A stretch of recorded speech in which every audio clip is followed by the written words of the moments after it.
I'm beginning this Godwood tutorial video with an image of classes that have the medic skill, and this will be useful when we build our revive unions. Story-wise, we're after the side quest with Rush and Emma, and we are even past the story point in Nagapur, but not to the Nest of Eagles, so that a few more soldiers that can revive or can heal become available in Athlum's town square. We're running through the area that we're already familiar with, and at the end there's a new area that leads to Operations Area number 5.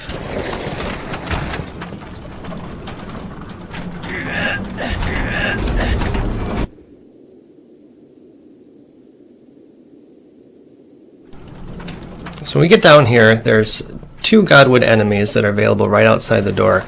The first one you see, which is straight ahead, consists of a single enemy union. That's not the best one to use unless you're really weak and you really don't need to drag this fight on for too long. The one around the corner to the left has 2 enemy unions in it. Taking a quick moment here to show a couple formations that are useful. Belt is absolutely necessary. You get this by taking out 6 Nussknackers. You can find them in the first path, and that's the formation we're going to use for the union that we're trying to develop. Batwing, Stacked Attack, Church Bell, Arrow of Athlum, and Hawkeye are all fairly useful because they slow down your reviving union, and you want that union to go slower than the union that you're trying to get killed off and also develop the skills. I'm also pointing out here that make sure that you have topped off your reviving consumables. It is pretty common to come down here and then find out you don't have enough consumables to make it to the end of the fight. So we've got 3 unions. We're going to cut it down to 2. The first one here is in the belt formation. This is the union that I want to develop. It's led by Texton. We'll talk about that in a second. And then the revive union led by Kimberly. Kimberly is in a class that has the medic skill. Kimberly is a healer. Starts as a sorcerer. I've had him for a little bit. But he needs to lead the union in order to get the recovery command. He doesn't need to be the one that heals, but he does need to be the leader of the union. The one that's going to revive is next in line is Sotheby, another freebie soldier that starts with Viverb. And then after Sotheby, I want another unit to develop their healing. In this case, it's going to be David. So all he has enabled is Restorative Herb. The idea is that as he throws those, he'll eventually learn Viverb as well. And I've got a couple other units included just for additional training. Rematus here can every so often throw double timeout. It's not guaranteed, but he can reassess to it. And Mattis has potions, so as he feels like it, he'll throw those out. He's not in an item class, so it's not that common, but it's a good way to develop some of these support arts. And speaking of support arts, you could even include, like in this case I'm showing Rush has Orphic Ward. You could get some wards experience. If it was late game and you had Rousing Flare, you could work on that as well. The world revolves around So this last union has a few other units that have the ability to revive. We've got Darian, Faye, Deacon, and Niels. Other options would be Jorgen Adventure and Gabriel if you have them at this point in the game, but could be useful to have a few more revivers just on the bench in case the primary reviver you're using revives everyone with full health and you're not able to train somebody else up in healing arts. We're going to add a few more units to Texton's union here in a second. That'll be the one that we choose to develop. I said that Texton was here for a purpose. We're going to pretend that the reason we're Godwooding is so we can get someone to Cacaxia early on. He would be a good contender, but the other reason is that he knows poison gas.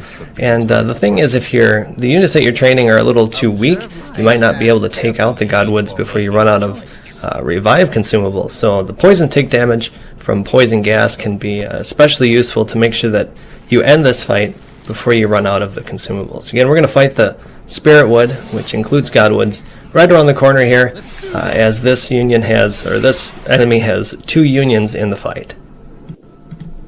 So on turn 1, you can either stand by, or you can choose to engage the enemy, but standing by will let them use Mana Well, and every turn after this is going to result in natural gas, which is really what we're looking for. But if you don't want to waste a turn, you can engage them on turn 1. Want to recover your health with the Revive Union every single turn. The union that's doing the attacking, on turn 1, they're going to get a raid lock, so everybody's going to take action. But the risk here is that the enemies are not going to use natural gas. They can use high-level evocations. There's a chance that could include Snare Shot, and Snare Shot also has a chance to target your reviving union. Can get caught in that, and so you could end the fight way earlier than you like if your revive union is too weak to sustain the damage for that. So turn 2, we're going to switch to the other enemy. We're going to choose a healing option with the Revive Union. And now natural gas is going to wipe us out. And that's the whole idea. We're going to deal a little bit of damage to them. We use our arts. They take us out. And then we revive. And the union that we did not target heals itself with Life Spring. And so you can draw this fight out by letting the enemy recover by alternating between the two. So we'll do a couple rounds here. And you can see how the Revive Union support units are going to throw some of their arts out there. Potions, double time, all that. And then we're going to skip ahead towards the tail end of the fight.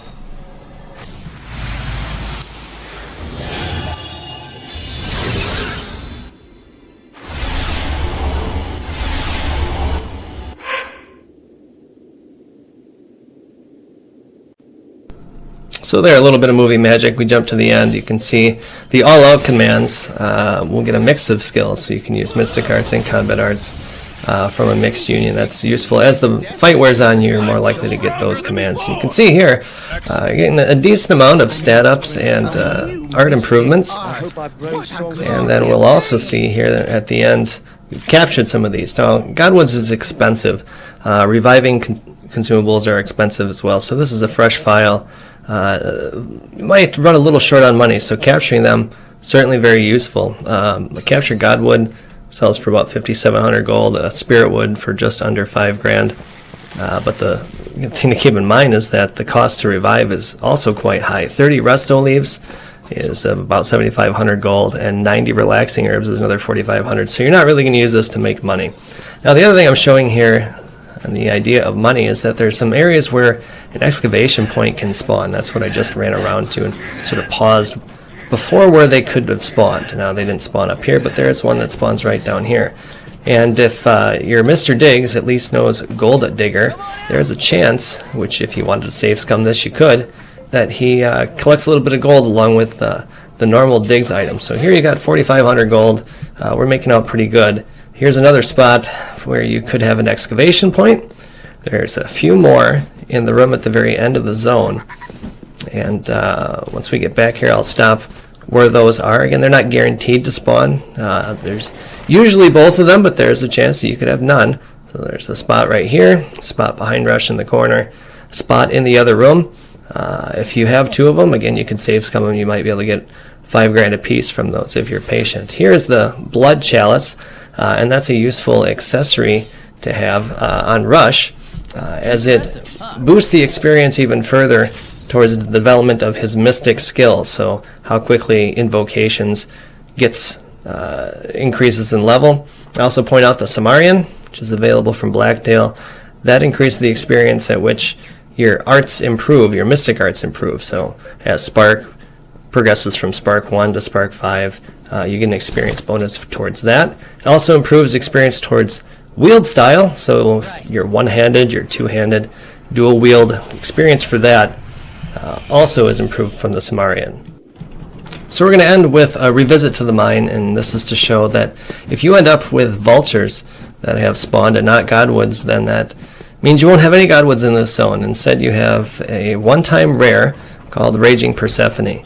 And this enemy is located in the back room, right where we got the Blood Chalice. It can be pretty tough, but the thing is once you defeat it, it never spawns again, and that also removes the Vultures from the spawn area on the top platform. So as soon as you're able to take out Raging Persephone, if you are strong enough and you want to do Godwoods for quite a while, take this enemy out and you will get Godwoods every time from that point on.